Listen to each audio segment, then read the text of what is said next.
I'd like to extend a welcome to all of our RPI alum that are here, as well as accepted students and their parents. So, we're here to talk about STEM careers in the age of AI and what's next.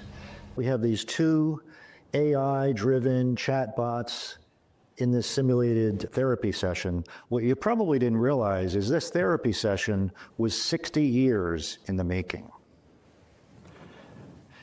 And within 2 months of having this available, they had 100 million users. I mean, that's never happened before, something that quick, that fast adoption. I entered RPI from 2022 to 2026, so I experienced how this kind of AI started from in December of 2022.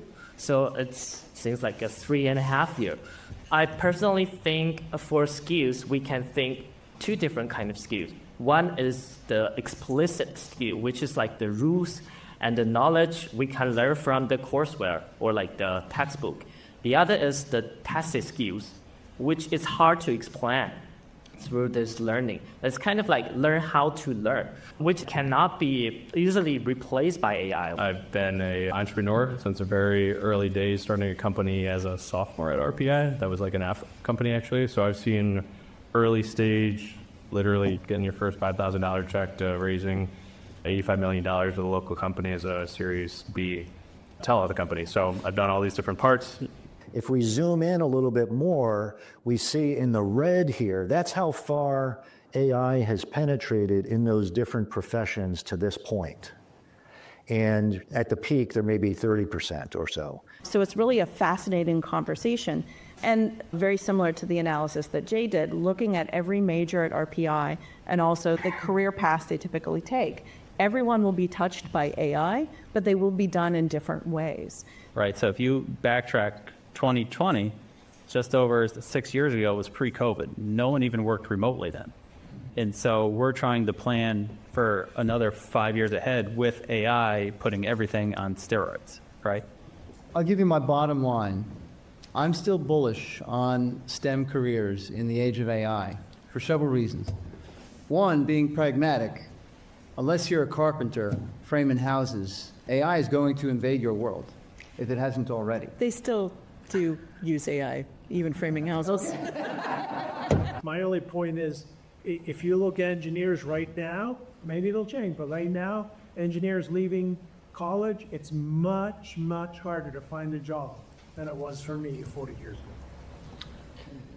As like all of these tools exist, everyone applying for the same jobs you're looking at are probably also using AI to tailor their resumes. And so in a world where everyone's using kind of the same thought process and AI applications to build their resumes, you need to stand out. And so how are you going to do that? You're going to do that by building a network and a community of people that you can go to help you when you're going through that process.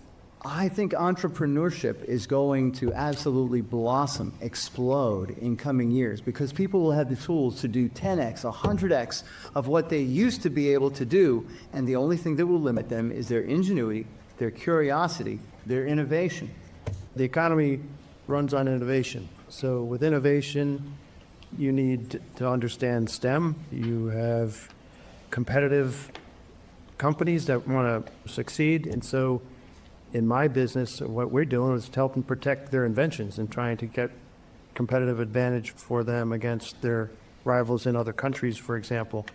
In any case, even though AI might be assisting in those inventions that they're coming up with, there's still the human element. And so they need to understand what they're doing, and the STEM careers, what they're going to need to get ahead there.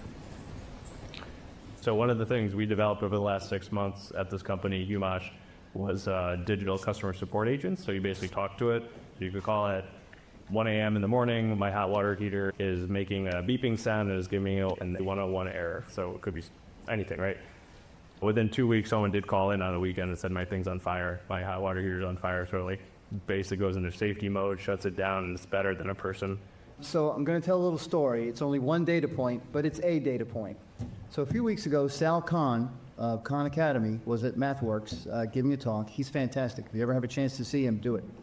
And he was asked the question, okay, well, is AI going to essentially reduce your workforce? And he said, well, if I've got an employee and he makes him or herself 5x more effective by using AI, I'm going to give that individual more responsibility and not less. One of the interesting things I've read recently is with Gartner. One of the recent things over the last 2 months is that you actually work more if you have AI tools. So your productivity is going up by using the tooling, but you're actually literally committing more time to it because your flexibility, your creativity, your innovation gets driven into these tools. So it's almost like it's a multiplier in a multitude of ways, right?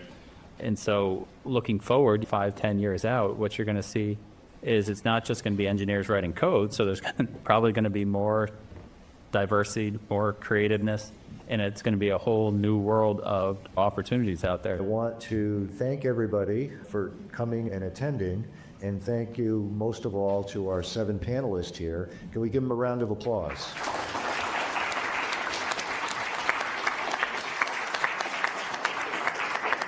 And to our prospective students with some big decisions in front of them, we wish you all the best in your decisions and in your future career. And thanks again for being here.